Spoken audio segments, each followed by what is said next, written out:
provocation is very increased. So very simmering the situation between the North Korea and the South Korea.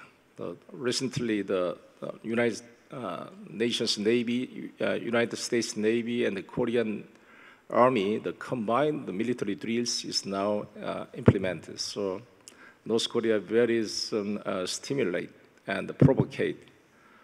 But I hope our Incheon is the forefront city of North Korea. The so-called northern limit line, the maritime demarcation is the 133 miles, is connected to North Korea territory and the South Korea territory. So as a mayor of Incheon City, I am very critical. How can we handling this? How can we diffuse the military tension between two countries? So I hope the Asian Olympic game is the very critical momentum to some diffuse tension, and we are collaborating at sports level. So the slogan of the Asian Olympic Game is "Diversity Shine Here." I use this opportunity more to close contact with North Korea and the authorities, to athletes, and we are to the building trust, this kind of a non-political thing. And respected leaders, the eyes of the world are on this forum. As I've said, I hope this forum will serve as the platform for discussion of a practical solution to the response to climate change. It is my fervent wish that you make a collective commitment to take a real action on this pressing issue. I think that if we disassembly to the words, the responsibility, the meaning of this word is we are disassembled to responsibility is response plus ability. Responsibility means I interpret response and ability. Is, climate change is very urgent issue. It's up to our responsibility. How can we quickly the response? How can we promote our ability to respond to this? The challenge is a very critical point. Once again, I am very happy to welcome you all of Incheon to best possible setting for your discussion. I feel certain that by sharing your experience and the knowledge here, you will achieve the great result we all long for. Let me finish by wishing each of us continued success and lasting happiness. Thank you. Thank you.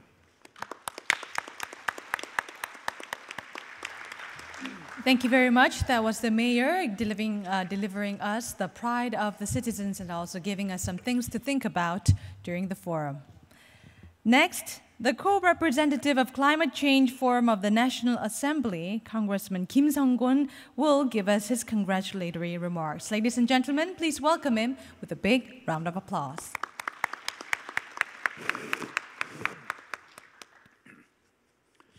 안녕하십니까. 반갑습니다.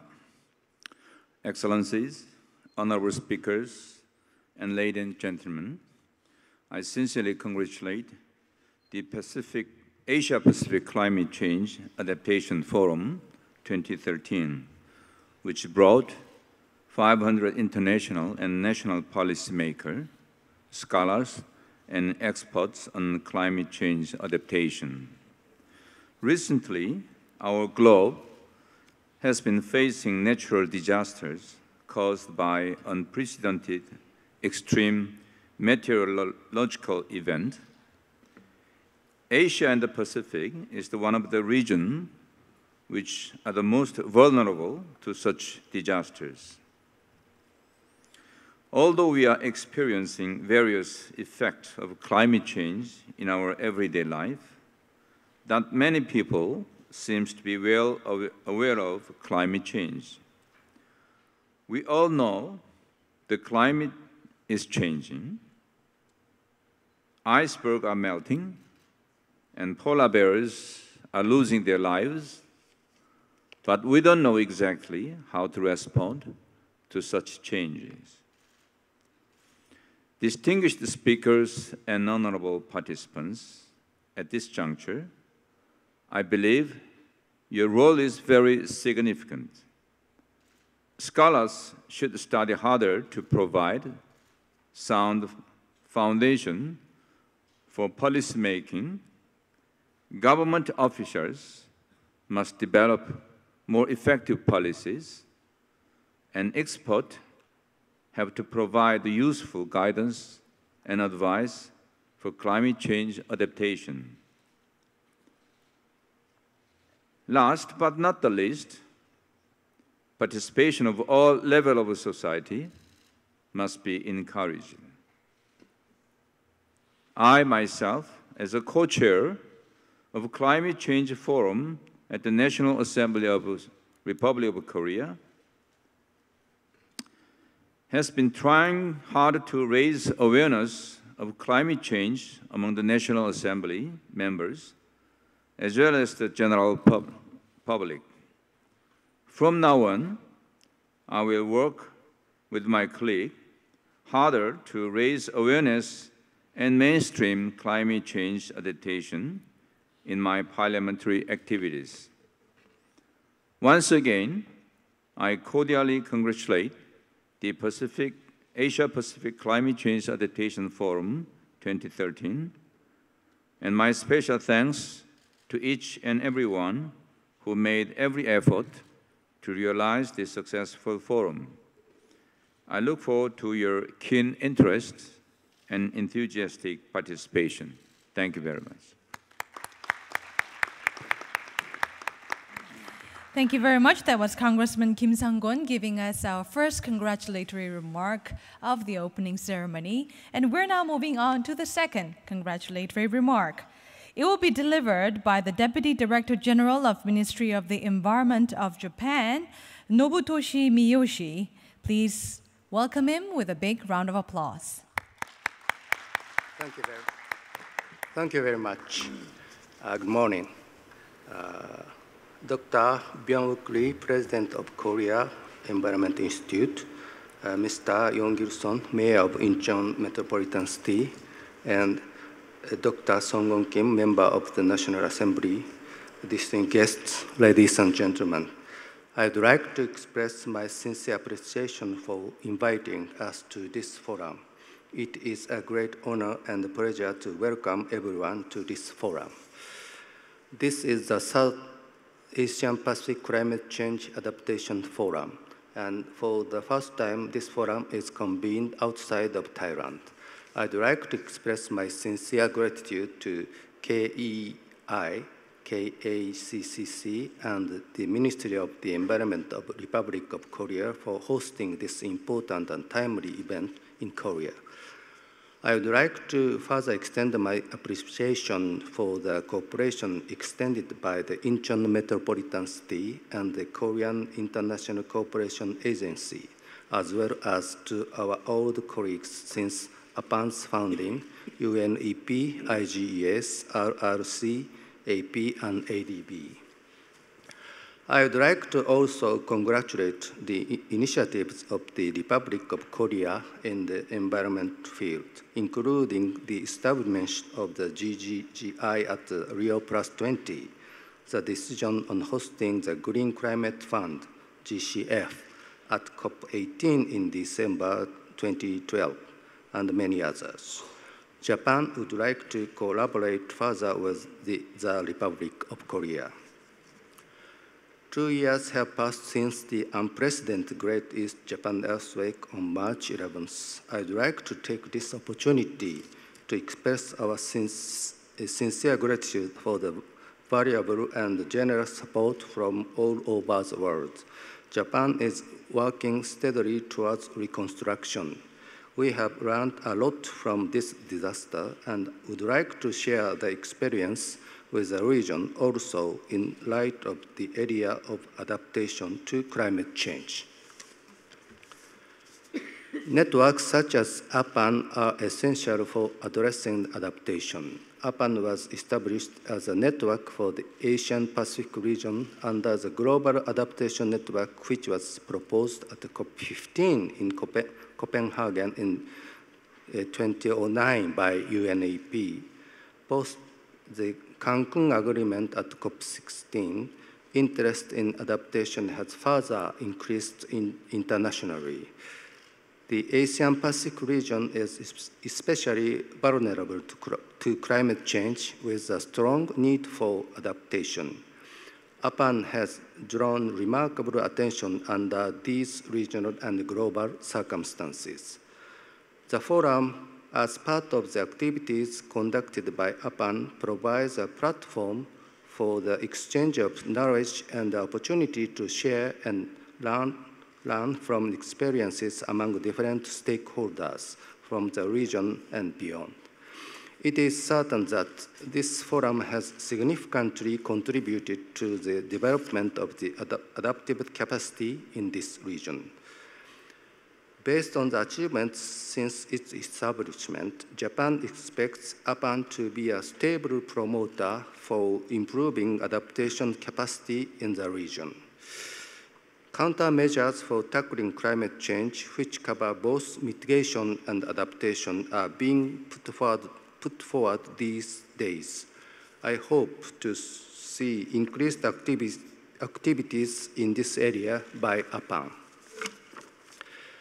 In East Asia, the world's economic growth center and the largest greenhouse gas emitter, Japan advocates forging partnerships for promoting low-carbon growth models and plans to convene the second East Asian low-carbon growth partnership dialogue in May this year as a follow-up to the first dialogue in April last year.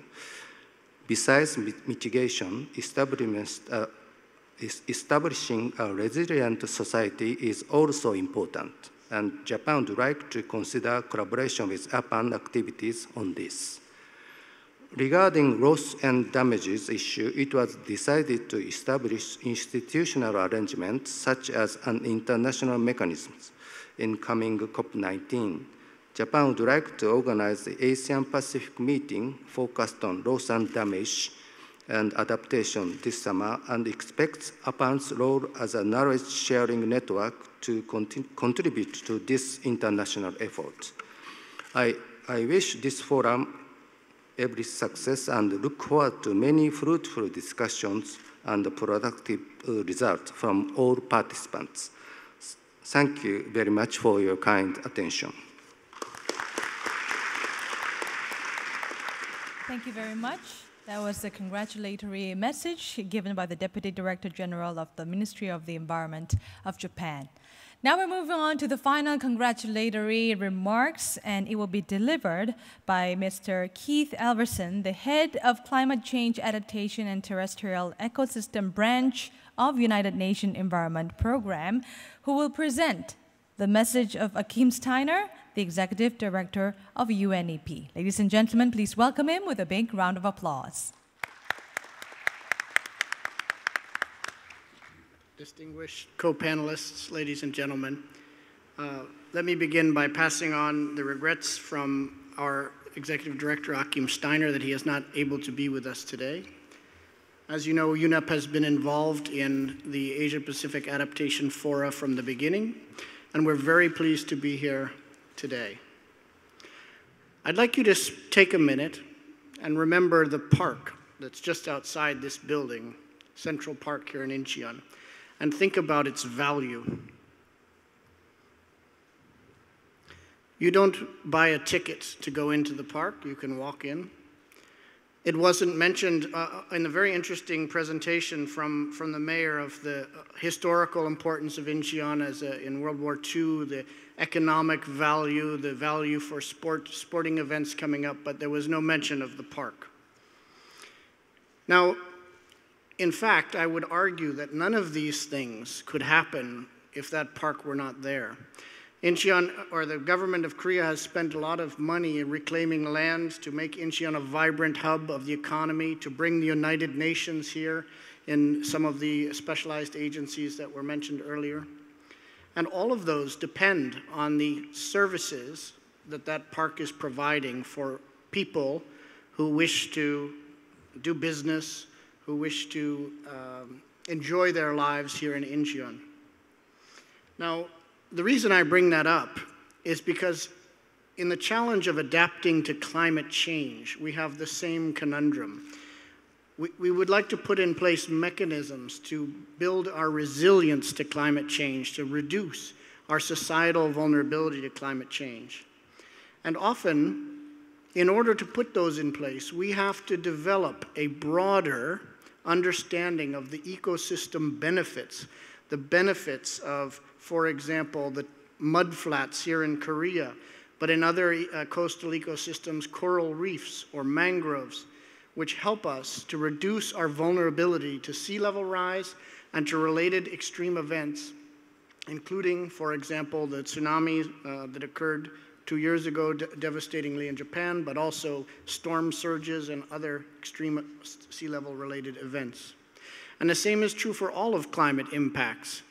The aspects of climate change that we are now facing the challenge of adapting to, such as droughts, such as floods. These are things which the natural ecosystems have evolved some resilience to.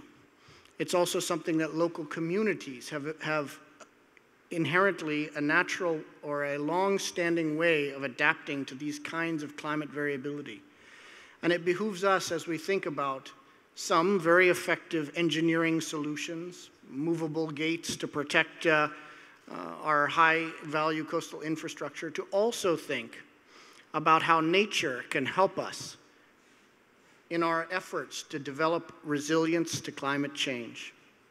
And that is why UNEP, the UN Environment Program, is very pleased to be here alongside partner agencies interested in developmental aspects of the challenge, health ministers interested in looking at the health impacts of climate change, transport, and all of the other sectors which you see in this very vibrant agenda before you.